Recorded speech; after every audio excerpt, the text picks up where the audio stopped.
Pemirsa PT Krakatau Steel Tbk gencar melakukan aksi korporasi. Kita akan membahas strategi bisnis Krakatau Steel bersama Direktur Komersial PT Krakatau Steel Tbk, Melati Sardita. Selamat pagi, Bu Melati. Selamat pagi, Mbak Julita. Iya, baru-baru ini Krakatau Steel memutuskan untuk bekerjasama dengan Inerco. Bisa diceritakan secara garis besar seperti apa sebenarnya kerjasama yang akan dilakukan ini? Kerjasama dengan Inerco ini sebenarnya kerjasama strategis yang kita lakukan untuk memastikan kita bisa melakukan pengembangan pasar, kemudian juga dapat mendorong peningkatan kinerja dari penjualan PT Krakatau Steel Persero Tbk, terutama pada proyek oil dan gas di K3S SKK Migas dan proyek-proyek infrastruktur yang telah kembali menggeliat setelah sempat melambat akibat pandemik ini. Jadi memang kita percaya dengan menggandeng beberapa partner strategik, kinerja penjualan kita bisa kita tingkatkan lebih daripada tahun lalu. Seperti apa bentuk kerjasamanya, Bu Melati? Kerjasamanya itu sebenarnya bentuknya seperti joint cooperation dengan dari beberapa proyek-proyek yang ada di oil and gas, kemudian juga beberapa proyek-proyek infrastruktur. Kita memilih Inerco ini memang karena mereka pipe trading company yang fokus dalam penjualan pipa ERW yang kebetulan merupakan produk dari salah satu anak perusahaan kami yaitu PT KHI Pipe Industry. Dan juga bahan bakunya dari KS. Jadi memang basically yang kita coba push adalah supaya Inerco bisa memakai produk-produk KS untuk proyek-proyek infrastruktur dan proyek-proyek oil and gas di Indonesia. Baik, Bu Melati, sebenarnya seberapa yakin sih untuk bisa meningkatkan penjualan dari Krakatau Steel sendiri sehingga akhirnya memutuskan bekerja sama dengan Inerco ini? Kalau kita lihat memang kan target kita sendiri untuk tahun 2021 adalah untuk meningkatkan volume penjualan dari HRC kita, kemudian CRC kita sampai dengan 2 juta ton. Jadi memang kita memerlukan orang-orang yang aktif di proyek-proyek oil and gas dan infrastruktur seperti Inerco. Dan kemudian kami berharap memang dalam kerjasama ini kita bisa mendapatkan proyek-proyek di K3S di Indonesia. Dan ini dapat meningkatkan sales dari HRC terutama dalam produk pipa ERW kita dari KHI Pipe Industry.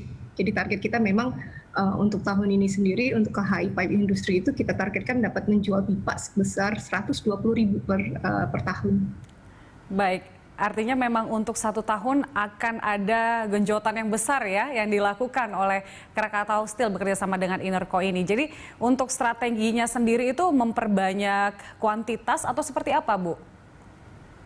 Memperbanyak kuantitas melalui partisipasi dari beberapa proyek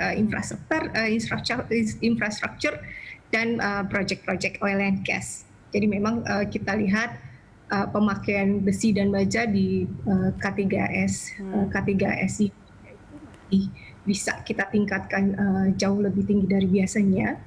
Jadi memang kami yakin sih dengan geliat proyek-proyek yang udah mulai berjalan ini, akhir tahun ini kita bisa menambah volume dari penjualan pipa maupun penjualan dari HRC-nya PT Krakatau Steel. Baik, begitu pula dengan anak perusahaan dari Krakatau Steel juga ya, Bu ya? Apa saja nih yang ikut bekerja sama anak perusahaan Krakatau Steel? Jadi yang kita fokuskan untuk kerjasama di Inerco ini selain induknya sendiri PT Krakatau Steel Persero Tbk yaitu dengan KHI Pipe Industry. KHI Pipe Industry ini memang mereka menghasilkan pipa-pipa ERW yang sejalan dengan bisnis dari Inerco sendiri sebagai pipe trading company. Dan saya yakin dengan Inerco yang sudah memiliki pengalaman yang proven ya bekerja sama dengan anak-anak usaha KS ini untuk pengadaan pipa ERW ini akan dapat meningkatkan servis kita ke para customer-nya Inerco. Baik, jadi bisa dibilang ini adalah suatu aksi korporasi yang sangat besar untuk bisa meningkatkan penjualan dari produk Krakatau Steel. Ada aksi lain, kerjasama lain yang dilakukan oleh Krakatau Steel ini untuk bisa mencapai target tersebut, Bu Melati? Kami sendiri memang mengencourage beberapa parti ya, terutama dari swasta, untuk dapat melakukan kerjasama bisnis dengan Krakatau Steel, terutama untuk industri-industri pengguna dan industri-industri akhir dari industri baja. Karena memang target kami sendiri untuk tahun ini kita dapat meningkatkan utilisasi dari industri baja nasional. Setelah pandemik ini kita bisa lihat kalau utilisasinya cukup menurun. Jadi memang harapan kami di 2021 ini utilisasi dari industri baja nasional itu dapat meningkat ke atas 40% lagi. Baik, kalau kita lihat perkembangan infrastruktur seperti itu dan juga konstruksi kan sebenarnya agak terkendala nih ya dalam waktu 1 tahun ini.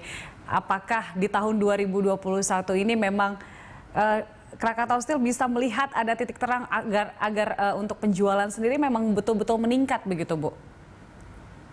Kalau dari hasil Q1 2021 itu terlihat signifikan meningkatnya.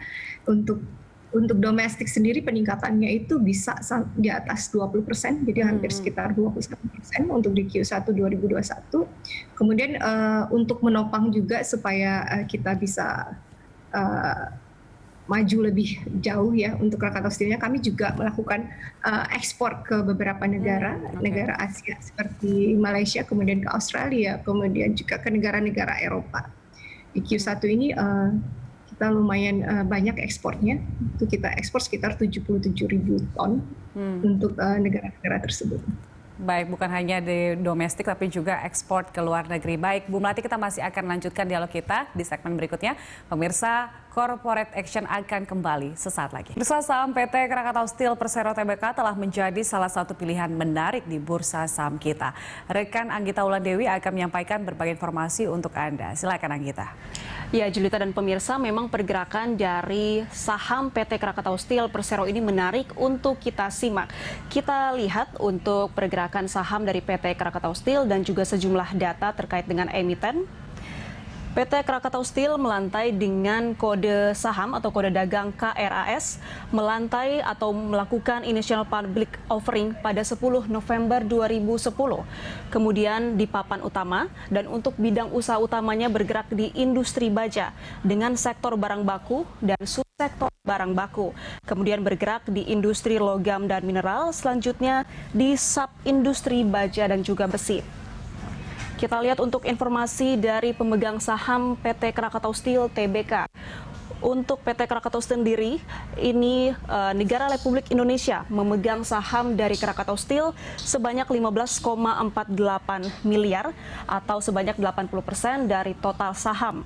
Kemudian masyarakat memegang saham PT Krakatau Steel sebanyak 3,87 miliar atau 20% dari total saham. Selanjutnya kita lihat pergerakan nilai saham dari Krakatau Steel secara year to date.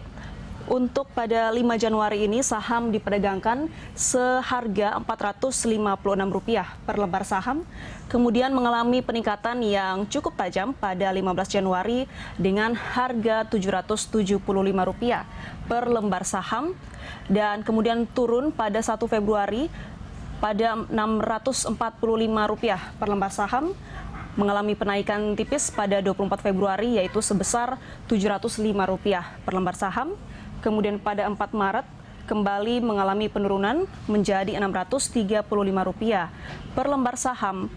Turun lagi pada 25 Maret sebesar Rp605 per lembar saham.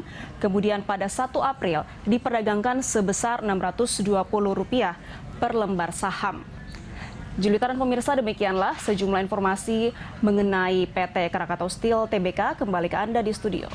Baik, terima kasih Anggita untuk informasinya. Kita lanjutkan dialog kita masih bersama dengan Direktur Komersial PT Krakatau Steel, Ibu Melati. Bu Melati, kalau kita lihat di awal tahun itu memang sedikit turun ya untuk saham Krakatau Steel. Namun kemudian di kuartal 1 ini tercatat sangat stabil loh di angka 620-an untuk per lembar sahamnya. Sebenarnya apa yang membuat Krakatau Steel bisa cukup stabil sahamnya menurut Anda?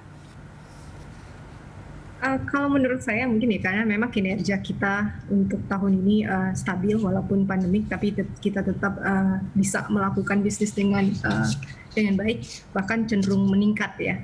Jadi saya yakin dengan posisi kinerja keuangan kemudian juga dengan kinerja penjualan, kita yakin untuk Q1 ini akan stabil dan kita sangat berharap ke depannya akan naik lagi seperti pada 15 Januari tadi ya, di angka 775 tadi.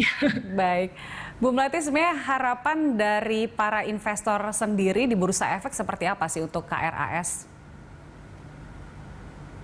Kalau menurut saya semua investor pasti harapannya we are going to get better and better pasti ya.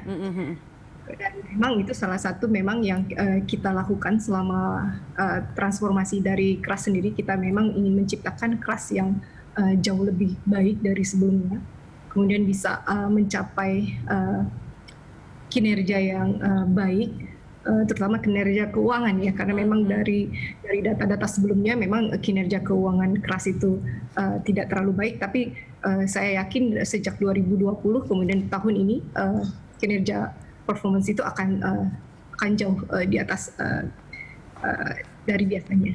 Baik. Kami yakin transformasi yang panjang yang kita lakukan, kita memang sedang melakukan long term transformation di KS itu 7 tahun ya. Kita perbaiki bisnisnya, kita perbaiki pola usahanya, kemudian juga kita kembangkan lagi bisnisnya.